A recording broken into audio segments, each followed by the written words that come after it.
হবিগঞ্জের নবীগঞ্জ উপজেলার পানিমুড়া ইউনিয়নের হত্তকিপাড়া জামে মসজিদ কমিটির সাধারণ সম্পাদক কাজল মিয়াকে অপহরণ করে ইয়াবা দিয়ে ফাঁসানোর প্রতিবাদে ও মুক্তির দাবিতে ঢাকা সিলেট মহাসড়ক অবরোধ করে বিক্ষোভ এবং মানববন্ধন করেছে এলাকাবাসী।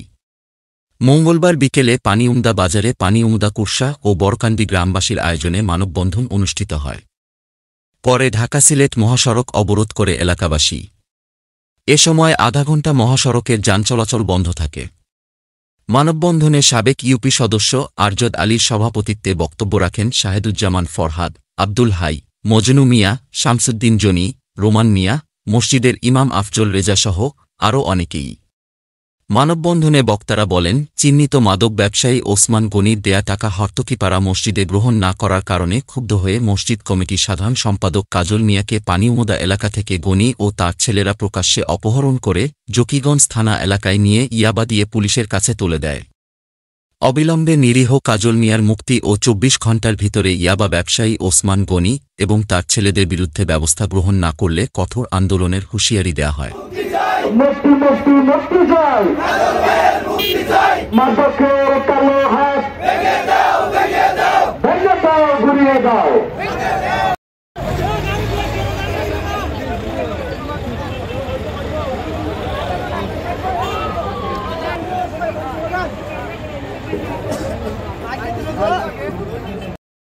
সাধারণ সম্পাদক হওয়ার কারণে চাঁদা না নেওয়াতে তাদের মধ্যে একটা বদলাতে হয়। 2064 থেকে আপনারা লেগে জানেন সকলে এই তারার মধ্যে থেকে ঘটনা করে দাঁড় করে বের করতে হবে। আমি একটি কথা বলতে চাই, আপনারা কেন দিয়েছে আপনারা যদি অবগণ যদি তারাতে আশ্রয় না পায় তাহলে আমরা আশ্রয় শ্রীনগর থানা ও হবিগঞ্জ জেলা নদীগঞ্জ থানাতে আহমেদকে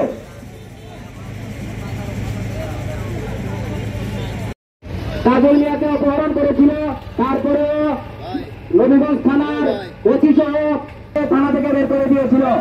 আমরা সাথে সাথে সেই ওসি কামাল হোসেন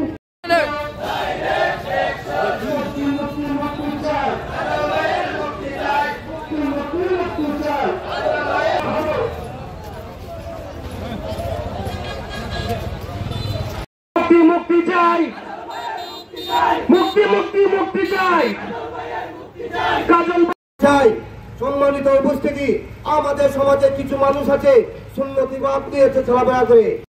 নিরপরাধী কাজলকে রাস্তা থেকে অপহরণ করে নিয়ে জকিগঞ্জ থানায় দিয়েছে, তাদের দৃষ্টান্তমূলক শাস্তি দাবি করছি এবং কাজলকে নিরপরাধ হিসাবে অবিলম্বে মুক্তি দেওয়ার দাবিও জানাচ্ছি এবং এই গ্রামের তথা 3 গ্রামের এলাকার সকল যুব সমাজের প্রতি আমার আহ্বান, আমরা সম্মিলিতভাবে যেন এই মাদকের প্রতিবাদ করতে পারি।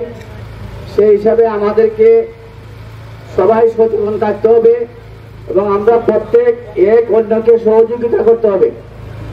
আপনারা সহযোগিতা করবেন। আমরা আরেকটি কথা আবার মনে করিয়ে দিই, মসজিদ হচ্ছে নামাজ পড়ার জায়গা, আর এই মসজিদের সেক্রেটারি হিসাবে কাজল মিয়া প্রায় 10 বছর যাবৎ দায়িত্ব পালন করে আসছে এবং কাজল মিয়াই একমাত্র প্রতিবাদী ব্যক্তি নয়, তাদের সাথে আরো কয়েকজন প্রতিবাদী আছে তাদের পাড়ায়। তারা বলেছিল যে এই মসজিদে আমরা তোমাদের অবৈধ টাকা নিব না, তোমরা অবৈধ টাকা দিয়ে খাস জমি দখল করতে পারবে না। এই দুইটা কথা বলার কারণেই কাজলকে গণিগঞ্জের ছেলেরা অপহরণ করে আজকে এই ইয়াবা দিয়ে ফাঁসিয়ে দিয়েছে। আমরা এর তীব্র প্রতিবাদ জানাচ্ছি। হবিগঞ্জ জেলা প্রশাসক বরাবর আমরা আলটিমেটাম দিতে চাই, 24 ঘন্টার ভিতরে যদি গণিগঞ্জ সহ পুলিশের হাওলা করা না হয় তাহলে এই 24 ঘন্টা পরে আমরা পরবর্তী পদক্ষেপ ঘোষণা করব। গণিত হতার ছেলেদেরকে যদি গ্রেপ্তার করে আইনের কাছে যদি সুপর্দ করা না হয়, আমরা পরবর্তীতে আমরা বিক্ষোভ এবং মানবতার কঠোর কর্মসূচি আমরা পালন করতে থাকবো। আমরা যতক্ষণ পর্যন্ত তাদের মেয়েকে মুক্তি দেওয়া না হবে নিঃশর্তভাবে আমরা এই কর্মসূচি থেকে আমরা ফিরে যাব না। আমাদের পরবর্তী আলটিমেটাম থাকবে, এই বিগত আলটিমেটাম থাকবে 24 ঘন্টার মধ্যে যদি গণিসহতা ছেলে মেয়েদেরকে যদি মানে গ্রেপ্তার করা না হয়, তাহলে আমরা এলাকাবাসী আমরা এই রাস্তার মধ্যে পড়ে থাকবো। এবং প্রশাসনের কাছে আমাদের দাবি, আপনারা জানেন এই এলাকায় দীর্ঘ 15 থেকে 20 বছর যাবৎ এই মাদক ব্যবসা করে আসছে এবং নির্বিঘ্নে সে এই ব্যবসা চালিয়ে যাচ্ছে। আমরা আইনের কাছে আমরা আমাদের দাবি, আপনারা অতি বিলম্বে এই গণি এবং ছেলেদেরকে আপনারা গ্রেপ্তার করেন। আর না হয় আমরা এলাকার মানুষ, প্রত্যেক শ্রেণীর মানুষ আমরা আবার মাঠে নামবো। এই মাদকের বিরুদ্ধে শুধু আমরা না, পুরো বাংলাদেশ আজ মাদকে জর্জরিত। আমাদের এলাকাটায় বিগত কয়েক বছর যাবৎ প্রকট আকার ধারণ করেছে এবং এই গণিগং এবং নতুন আরেকজন কথা আনোয়ার মিয়া সহ যে পরিমাণ অবস্থা আমাদের গ্রামে করেছে, আপনারা হয়তো সামাজিক যোগাযোগ মাধ্যম সহ অনেক মাধ্যমেই দেখেছেন কি পরিমাণ ভয়াবহ করাল গ্রাস করেছে আমাদেরকে এই মাদক সম্রাটরা। যাই হোক, আমরা বসেছি শান্তিপূর্ণ মানববন্ধনে। এখান থেকে আমাদের পরবর্তী আমাদের দাবি আদায় না হলে আমরা কিন্তু পরবর্তীতে কঠোর আন্দোলন এবং কঠোর কর্মসূচির ঘোষণা দিব। কিভাবে আন্দোলন করে দাবি দাবা আদায় করতে হয় বাংলাদেশের মানুষ সেটা জেনে গেছে। বিগত কিছুদিন আগে আমরা দেখেছি আন্দোলন করে কিভাবে দাবি আদায় করতে হয়। এই সুস্পষ্ট এবং স্বীকৃত বিগত 50 বছর যাবৎ এলাকাতে মাদক সম্রাটের স্বীকৃত মাদক সম্রাট এই গণির বিরুদ্ধে যদি প্রশাসন থেকে কোনো পদক্ষেপ না নেওয়া হয়, আমরা প্রয়োজনে 3 গ্রামের যুব সমাজ মিলে আমরা আবার কঠোর কর্মসূচি দিতে বাধ্য হব। কাজল মিয়া অত্র এলাকায় কিরকম মানুষ আমরা সবারই জানা। উনি অত্যন্ত ভালো মানুষ। উনি দীর্ঘ 10 বছর যাবৎ 10 বছর একটানা উনি মসজিদের সেক্রেটারি দায়িত্ব পালন করে আসছেন।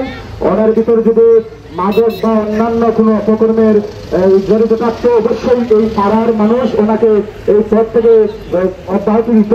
তা আমরা এ থেকে বুঝতে পারি উনি একজন সৎ মানুষ এবং ভালো মানুষ।